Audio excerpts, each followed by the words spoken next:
everyone, welcome back. In this video, I'll be showing you guys how to sign up for the DBS digital banking step by step.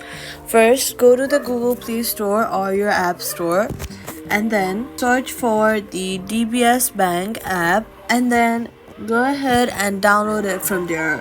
Once downloaded, open the app, then tap on the sign up, and then also to sign up you must already have an DBS bank. So next, enter your details such as your debit card or credit card number and follow the on-screen instructions. You'll need to verify your identity using the OTP one-time password sent to your registered mobile number.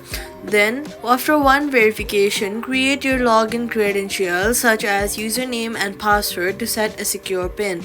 Once completed, your DBS banking account will be activated and ready to use. That's how you sign up for DBS banking. Do not forget to subscribe for more simple and helpful guides.